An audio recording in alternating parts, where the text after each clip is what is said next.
Hello, ITechLaw in Amsterdam. This is Bart Groothuis from Strasbourg. I'm happy to speak to you from here because this is the place where we make legislation, also Europe's cybersecurity flagship legislation, NIS II. I am here for an extra couple of days, so I can't make it in Amsterdam, but I am very thrilled that I can speak to you on the NIS II for a couple of minutes. The NIS II is the basis of Europe's new cybersecurity legislation, and I was thrilled to be able to be appointed as Rapporteur here in this Parliament. What does that mean?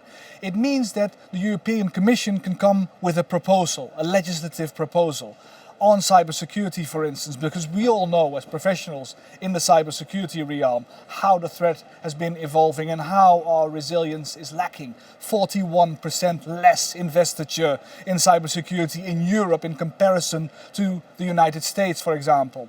We have a problem with ransomware, with nation-state attacks, and our vital infrastructure obviously isn't the way protected the way we all as a cybersecurity community want it to be protected. And you know what has to be done. Europe knows what has to be done, and the European Commission put forward the NIS II, the successor of the NIS I, just a flag that was planted. Member states didn't want Europe to be involved in cybersecurity. They thought it was something of national importance, national competence, national security. Obviously it's not. Obviously Europe can facilitate the information exchange in Europe. Obviously, we can do much better in creating vital infrastructure and making sure we are better protected. And doing business and living in Europe is more safe and it's a better place to live. So the NIS II was planted by the European Commission. I was Rapporteur, and Rapporteur means there are two co-legislators. First is the Parliament, appoints a Rapporteur, and the second one is the Commission, which has a presidency, at that time the French presidency. Together we make that legislation. And I was proud to be able to be there as Rapporteur and holding the pen. What does it mean? More than 150,000 new vital and critical entities are being created inside Europe. More than all those entities have to protect themselves much better than they do today. All those entities have an obligation to report significant incidents. Not like the European Commission wanted within 24 hours. Within 24 hours you are obligated to report you have an incident, but that is a help, a cri de coeur en français. So we want as co-legislators, the government to help you when you are hacked. Within 72 hours there's an obligation to report more, so the cyber ecosystem can grow. And that is the basis, the fundament of the second phase we're entering as Europe, from a passive cyber defense posture to a more active cyber defense posture. That cyber ecosystem, that threat intelligence ecosystem we are creating, that's the basis of what we're entering, the new phase that is erupting in Europe to become more secure in our digital sphere. That NIS II, the Commission comes with a proposal, Council and Parliament makes that legislation. It was a huge task. We also made sure that this legislation has teeth. Commissioner Breton, who put forward this proposal from France, he said, if I was CEO from Atos, one of the biggest software firms in Europe, and a legislation does not have teeth, I would be less eligible to do something with it. In the Netherlands, we know in 2010, DigiNotar was hacked, a certificate authority. All politicians said it has to be a boardroom issue. The CEO has to be involved. In good German, it needs to be Chefsache. Now, this legislation, cybersecurity has become Chefsache because the CEO of a vital or critical entity is responsible. And that is important for the cybersecurity in the entirety of Europe, because everyone will feel that they have to do something with their posture and they have to invest. And how is the calculation being influenced by us here in Strasbourg as co-legislators? We thought, what do ransomware gangs in Russia, an obvious instrument of foreign policy, by the way, from the Kremlin to weaken our economic infrastructure, but how much do ransomware gangs ask when they hack a certain network? It's between 1.4 and 2.1%. So the fine when you get whenever you're breached, and you have, not when you're breached, when you have a demonstrably negligence of your network, when you do not want to invest, when you obviously turn your head to the problems we have in the cybersecurity realm, when you do that again and again and again, there is a fine possibility. That's the teeth I was talking about. That is a fine exactly the same amount that the cybersecurity ransomware gangs ask when you are hacked. So there's a calculus. Do I invest it in Russia? Do I invest it in a fine, or do I just invest a small amount of that in cybersecurity measures? That's the philosophy behind this legislation. ITechLaw. You ask, what is the new government posture? What is the new private sector posture in the second phase we're entering? I tell you this. Government is more assertive and more helpful than before. Government is not just here to collect your information after an incident. Government is also there to help within 24 hours.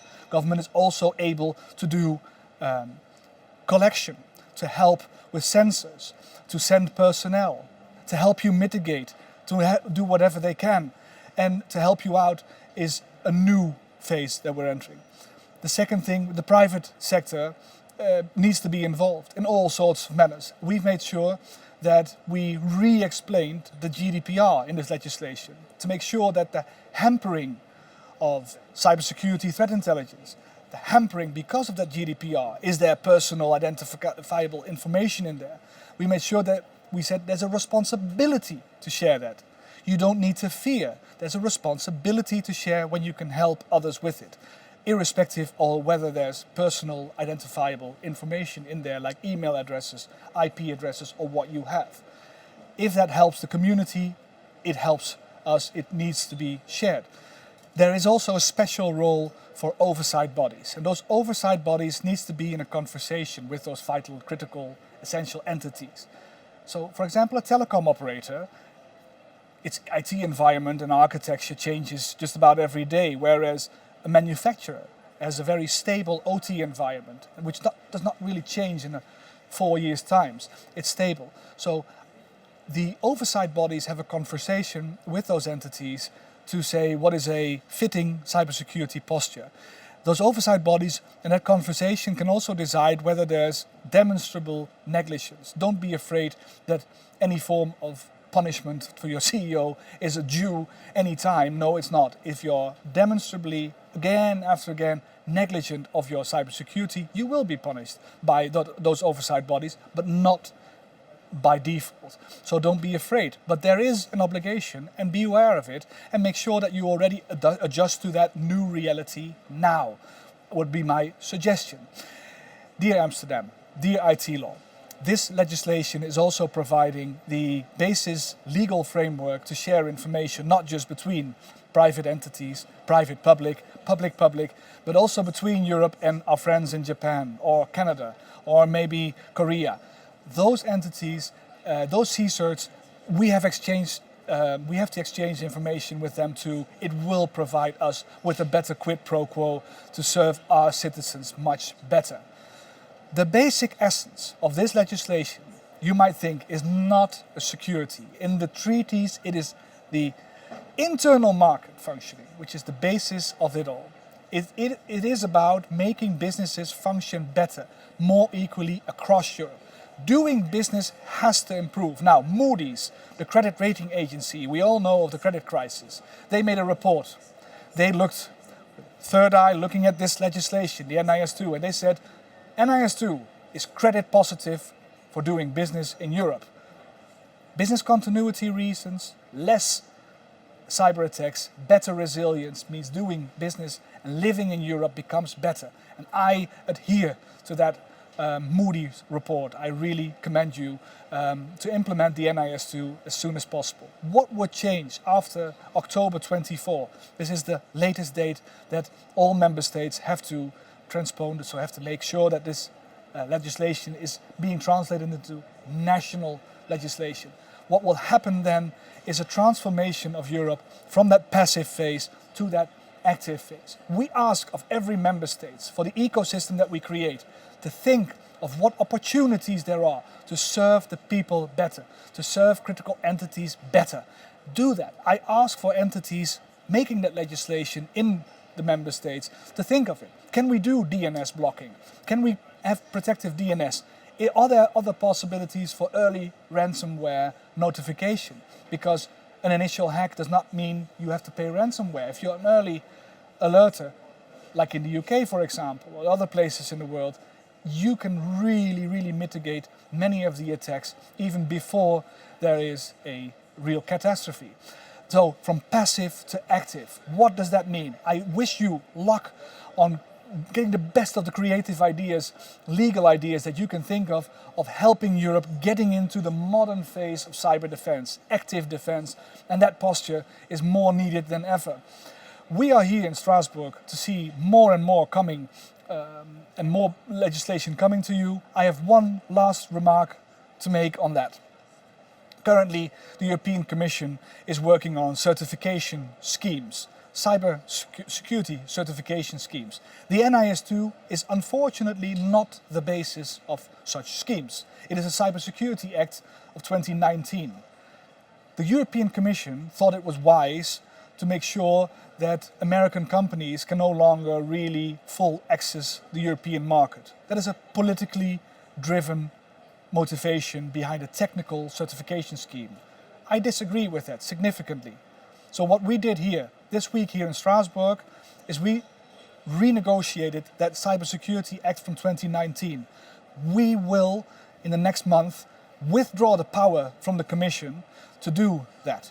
To make sure we will withdraw the power from the Commission to make political schemes where they should only be technical, merely technical. That is what we are doing here in the next month, because the NIS II has a consensus. The market needs to be consulted. Proper impact assessment.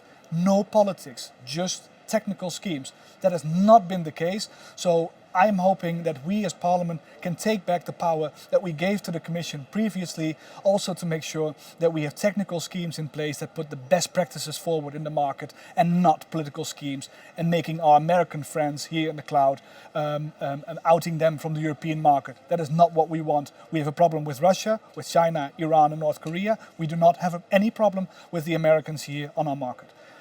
The last thing I'd like to say. Amsterdam, enjoy the day.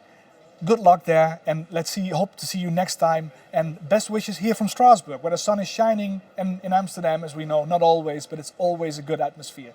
See you soon, and best wishes for a better and more secure place to do business and to live in Europe.